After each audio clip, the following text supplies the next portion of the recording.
This is amazing Aurangabad, also called Chhatrapati Sambhajinagar in Maharashtra state, India.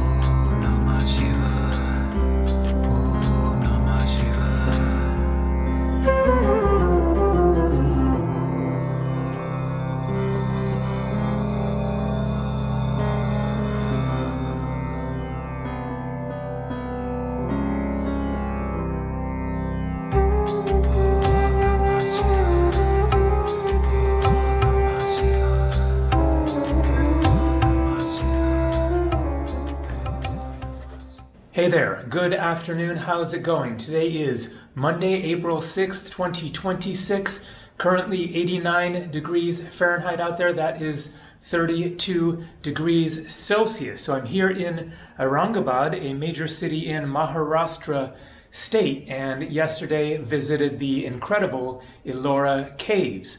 There is a lot to see around here, also Ajanta Caves, which I visited previously 15 years ago, but I don't think that I had stopped in Aurangabad city as far as I can remember.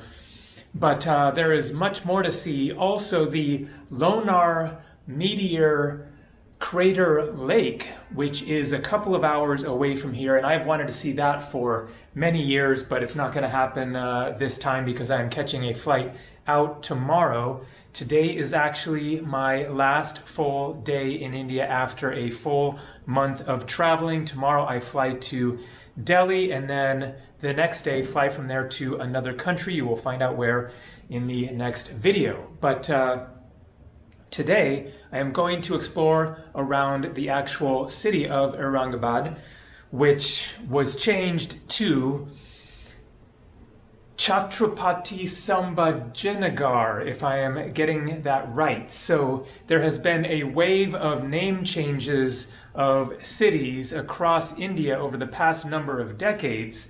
And so basically they are being changed from the either British or Muslim or maybe other sources of names back to the more traditional Hindu names. And so you're seeing that just all over India.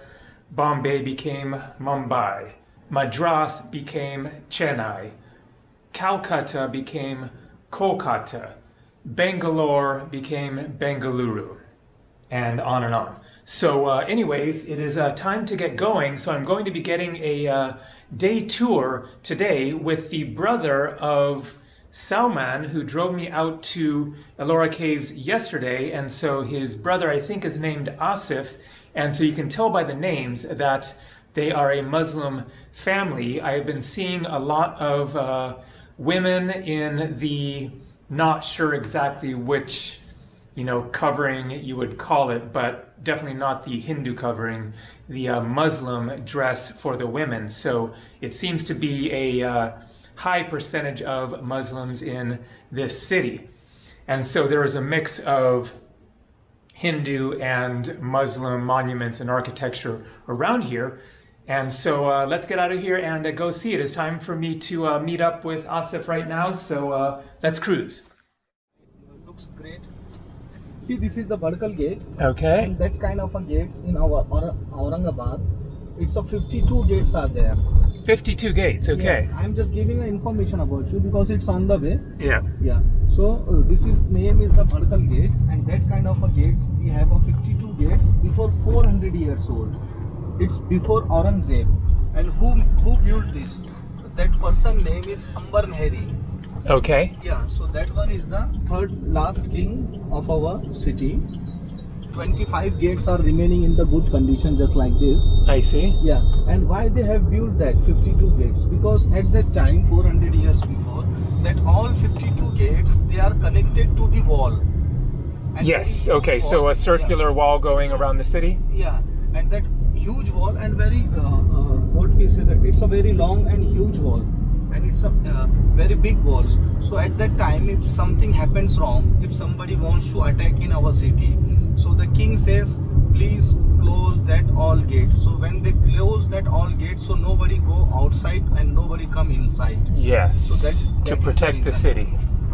But nowadays only 25 gates are in the very good condition, Okay, and only in our city only 3 walls are remaining. I see, just pieces of wall. Yeah, pieces of that wall, because this is very old, before 400 years, and after that our growing this city, so they have broken that walls and taking a position and built a house. So Yeah, that as kind the of- city expands, Yeah, goes yeah. past the wall and... So that one gate I have shown you. So Mhm. after that, after this one, means Aurangabad caves, mini Taj Mahal and Pan Chakki. That 3 places I will show you. Okay, And after that, I'll show you the one wall also that is also remaining, and some few gates. perfect. So at that time, our city name is Khadki. Karki. Khadki. Okay. It's a Urdu word, and if we will Urdu, translate, okay. yeah, if we will translate what is the see inside, yeah. If you will translate what is the meaning of the Khadki, so that's meaning of the Khadki is door, Door, okay. door, because at that So the time name of the city was like the doorway. Yeah, yeah. Because it's a 52 gates. It's a very more gate. No, it's not a small. Yeah, that's many gates Yeah, for a many fortified gates, yeah. city, yeah. Yeah. And before that, we have another name, Paristan. Paristan? Paristan. Paristan. Yeah, 500-600 years before. Okay. So they like to change the names every because- few hundred years or so. No, if some kings they come here, because at that time Ambar Nehri, so who they changed that name because they have built a lots of gate, and Yeah. after that the Aurangzeb then come to here Yeah. as a king, so they have changed to the Aurangabad. After that the government means another king, so they have changed. Yeah. And see- So Aurangabad was named after Aurangzeb. Aurangzeb The has king. given a name to this city. Yeah. See at your right side, this is 400 years old wall. Okay. That kind of a walls, this wall are connected that gate when we have entered. Yeah. See, I you see. can Yeah, it's understand. in Yeah. fairly good condition actually. Yeah. So only we have 3 walls are remaining. Okay. This one I have shown you, and afterward I'll show you on the way also. All right. It's not here, it's another way. So this is the parking yard of that mini Taj Mahal. And what is the mini Taj Mahal? You know that big Taj Mahal in Agra. Yes. Who built that? That one is the grandfather, and this one is the grandson have built. You know? Okay, but built by different person or same? No. This one is the grandson, and that big Taj Mahal for the grandfather. Built by the grandson, I see. Yeah. So that one is Shahjahan in that Agra, Yes. and Shahjahan's son is Aurangzeb, and Aurangzeb's son, that's name is Azam Shah. So Azam Shah have built that I one, see. and this one for mother. That Okay. big Taj Mahal for wife. I see. And see some tombs are there. Whose tombs is this? Because at that time there are the workers who have built this one. So after doing this one, making this one, some what we say that salesman or service persons, they have died during this construction. Okay. That is the tomb. Yeah. And see, this is the mini Taj Mahal. See, we are going to first to the Aurangabad caves, but this is on the way. That's why I am showing to you. Okay, so we will go there and Yeah, then come the back? structure- Yeah, come back to second place. This is our second place. Okay. And see, the structure are same, Yes. just like a mini It's Taj Mahal. actually almost same size. I mean, Yeah, almost 100% the most same. Yeah. But this one, that original one, they have a very huge and very big yeah. in Agra. Yeah. This one is small, but the structure are the same. Yeah. The size are different. Aurangabad group of caves, lying at a height of nearly 70 feet from the surrounding ground level, is hewn out of the Deccan Trap Formation. Dedicated to Buddhism, there are 12 caves in all, which fall into 3 separate groups. The first group consists of caves number 1 to 5, the second from 6 to 9, and the third from 10 to 12. These caves are datable from around the 3rd century AD to 7th century AD. So I hadn't even known about these caves, but they are similar to the ones at Ellora and Ajanta. So at Ellora Caves, then you have caves constructed by Buddhists, Hindus, and Jains. Whereas at Ajanta Caves, which is about 2 hours away from here, Ellora Caves is about an hour drive away from here, but at Ajanta it is only Buddhist caves, and I guess these ones also only Buddhist caves. So there, a great view of the city of Chhatrapati Sambhajinagar.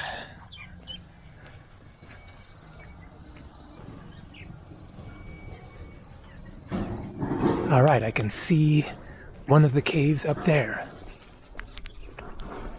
And here we go. I guess they are all right along this same cliff, this group of them.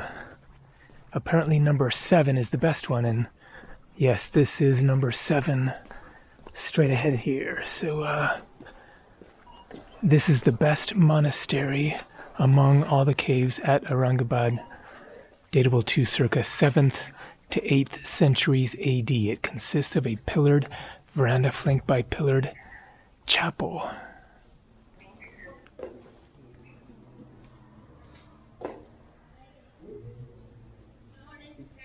And more incredible stonework here. Certainly not on the same level as Ellora or Ajanta, but still very, very impressive.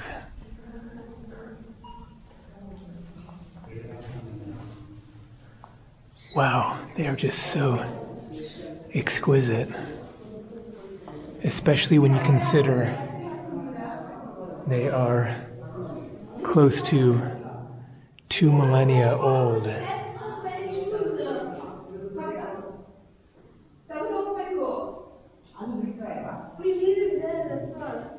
What a phenomenon that all over this region of India they decided to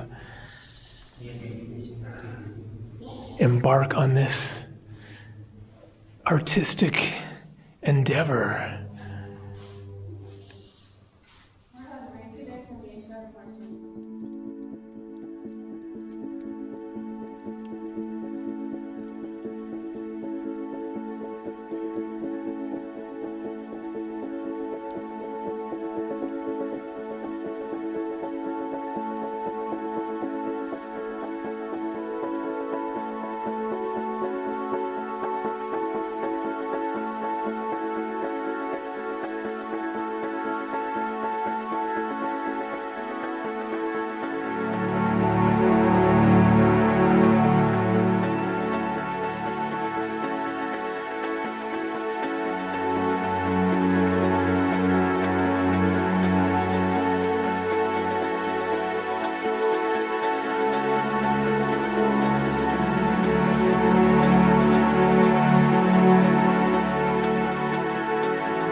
So here we are at the mini Taj Mahal. This is just the entrance.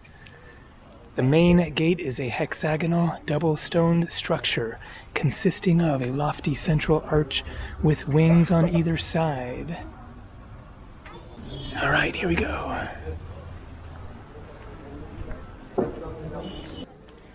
And there it is. Despite being the mini Taj Mahal, it's relatively close to the same size by appearance anyway. Certainly not as majestic, but very close.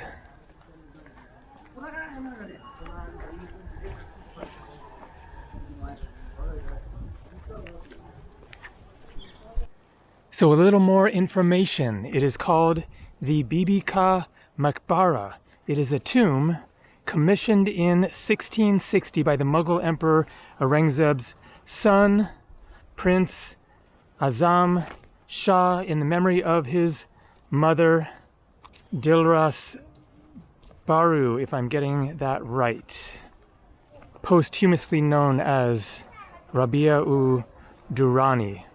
It bears a striking resemblance to the Taj Mahal, the mausoleum of Aurangzeb's mother, Mumtaz Mahal, which is why it is also called the Taj of the Deccan, or the Deccani Taj.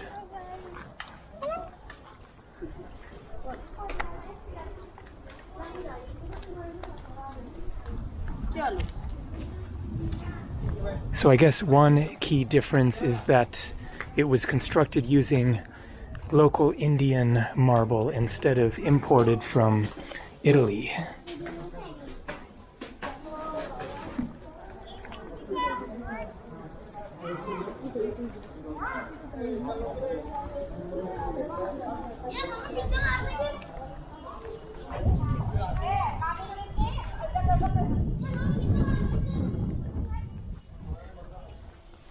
This beautiful mausoleum is constructed in the memory of Aurangzeb's wife, Dilras Banu alias Rabia-ud-Durrani, between 1651 to 1666.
And here we have one of the many gates into the city. Amazing. And you can see the wall that way. I think we drove through this one going out to the mini Taj, but wanted to get a closer look.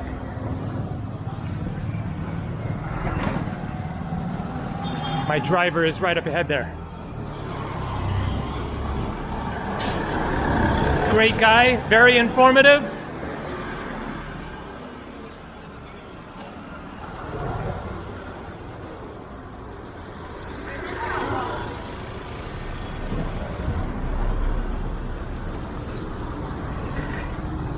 So, Mackay Gate.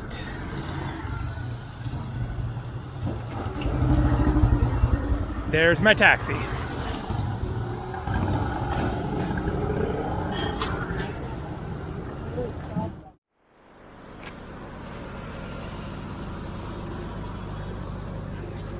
And here we have the Kala Gate and part of the wall, and a boy flying a very, very little kite.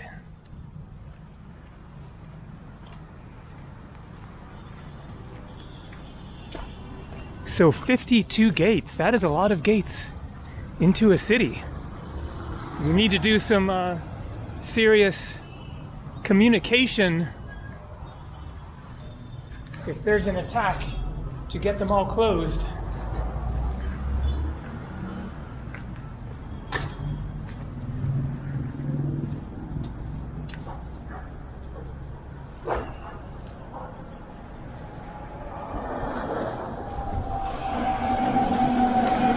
Hello. And then there's another gate right down there that we're driving to next. And this one is Naubat Gate. So they are approximately 400 years old.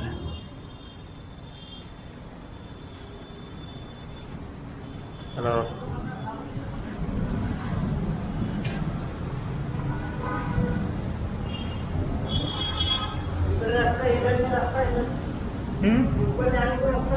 I don't understand. English only. Oh, you go like up. Oh, inside? Okay. I see. 1 second. I think he's saying you can go up it.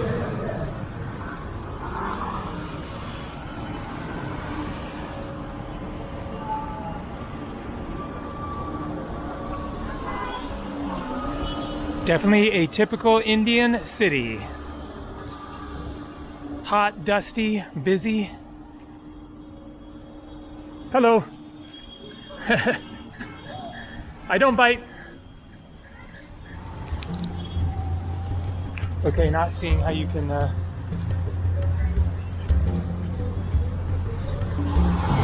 go inside. Oh. Yes. Wow. Okay. It is unlocked.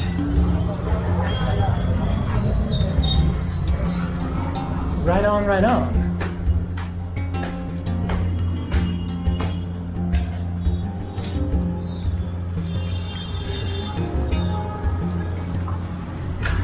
All right. I guess we'll get a little bit of a view. Nice. Oh, looks like a cemetery down there.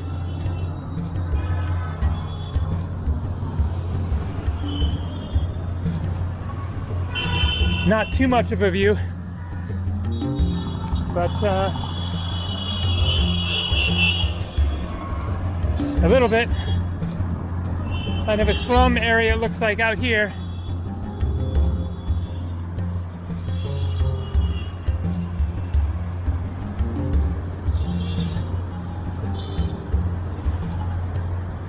All right, well, very, very interesting. A lot of history here.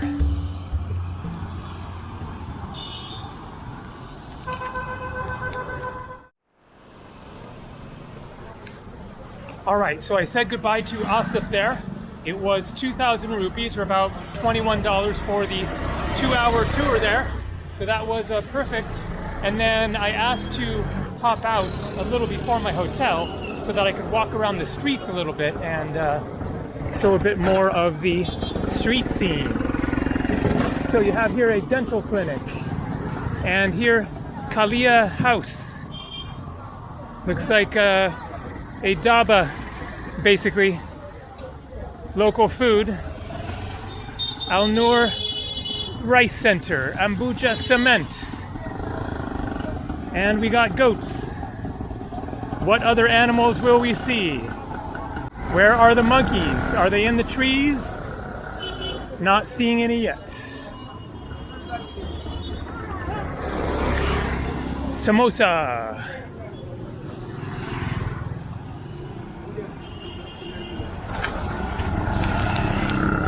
Elora Bakery. I bet they got some tasty sweets there. Alright, well, my hotel is actually back the other way. He said there were a bunch of shops here, and it keeps on going, but there was actually a more interesting area over closer to my hotel. So, going to turn it around and head back this way. 1, 2, 3, 4 people. So, hello. No, thank you. So yesterday, a couple times, I saw what I think might be a record, at least that I've seen on Motorbikes 5. So, in I think 2 different cases, there were an entire family. So, mother, father, and 3 children, all on one motorbike. Pretty impressive. Holy moly, look at the size of this goat.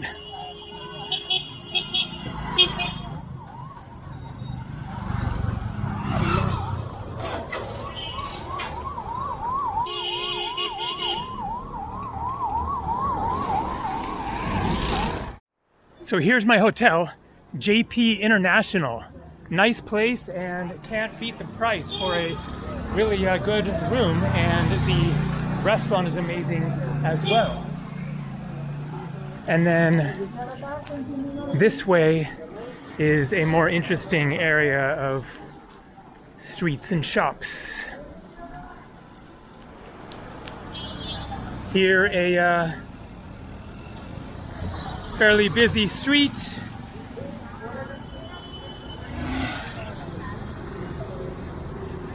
Sugarcane juice.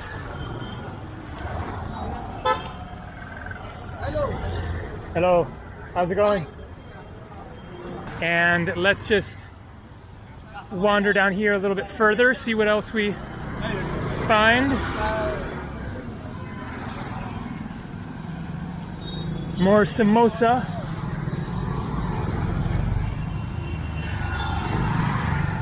And look at this. This is like the best looking lassi place I've seen in India. Look at this selection. Gokand lassi, pineapple lassi, rose lassi, strawberry lassi, mango lassi, I guess probably a sweet lassi, buttermilk, and masala buttermilk. Looks good. Too bad I just had 2 flavored milks a few minutes ago, otherwise I would definitely go for one. Ice cream. Nice looking ice creams there. Oh yeah. Gotta be pistachio flavored. One of my favorites.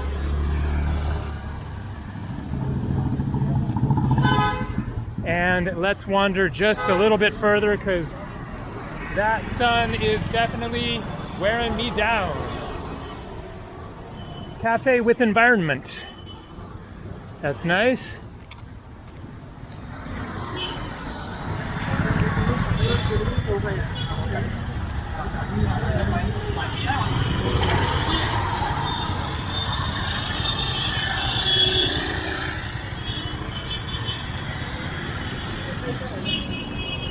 This is classic India.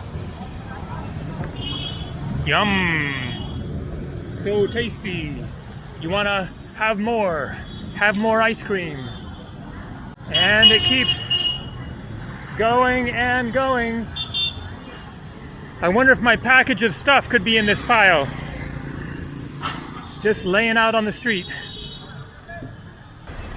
Okay, let's go as far as that kind of festive looking arch up there.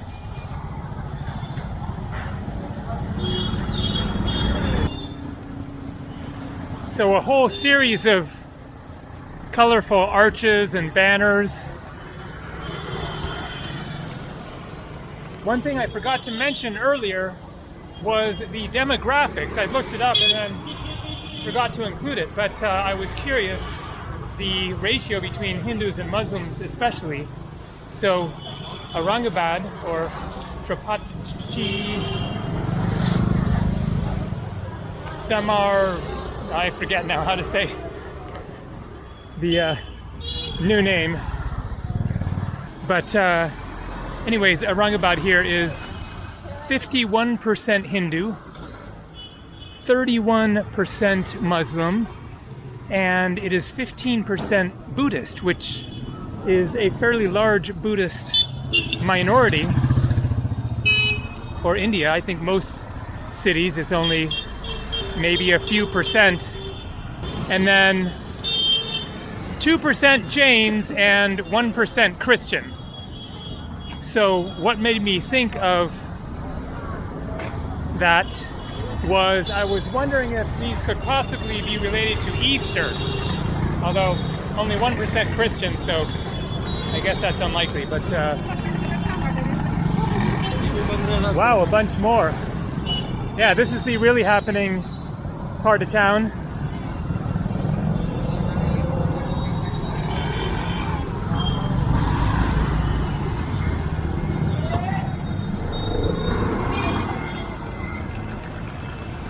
Lots of clothing here of all types. Kids' t-shirts, saris, dresses, men's tank tops, and it keeps on going that way. So this is a major shopping area here.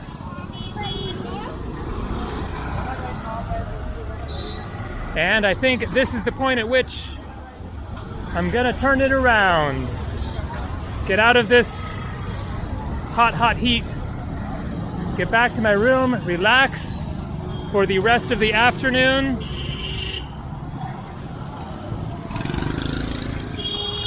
and then tomorrow catching a flight to Delhi. So it is a 2 flights that I bought together with a layover in Delhi, but I made a point of making it a 20-hour layover so that rather than taking one of the early morning flights the next day that would have gotten me to my destination earlier, but I hate getting up early, and so I got another afternoon flight tomorrow. And so the 2 flights together were like $230, I think. So a pretty good deal there. So anyway, that is it for India. 1 month. It was an amazing month. Saw a lot of really interesting places. I'll just wrap it up really quick here. I went to Chennai, but didn't stop there. Took a taxi straight to Mahabalipuram, then to Kanchipuram, then to Tiruvannamalai, then to Pondicherry, and also visited Auroville, and then flight to Goa, and went to Palolem, and then to Gokarna, and then back to Palolem, and then flight here. So saw a lot in 1 month. Saw some new places I hadn't been to before and revisited some of the best places in India. So there you go, that is it. Another India trip over. Hello, sir. USA. USA, yes. My name is Rohit. Rohit, He's my father-in-law. nice to meet you, sir. Yes. What are you doing here? I'm staying at the hotel down here, Why do you have come here? What For- what are you watching? Ellora Caves Hello, Gabe. and Aurangabad Caves, We have and mini Taj Mahal. we have left our job. Now I am doing this business. I see you have a big pile of clothes. Yes. These are all clothes. These are all branded clothes. I see. Just we have to press it. Okay, and then you sell it to I sell it to these all shops? girls. in All right. India, yes. All right, well, good business to you. Yes. Okay, take care. All right, there you go. One last conversation on film. Hello, sir. That is the end of my India trip, and I'm sure that I will be back. See ya. Namaskar.